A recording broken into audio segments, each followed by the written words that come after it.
How to download Google Authenticator app on iPhone. Hello everyone, I am Bishaka and welcome to our channel.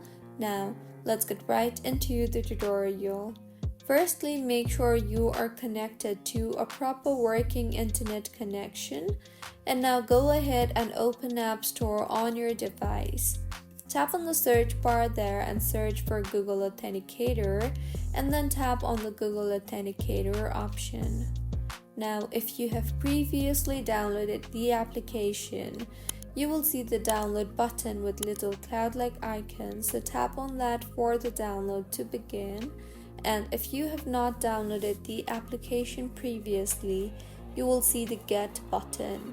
So go ahead and tap on the Get button and enter your Face ID or Apple ID password for the download to begin.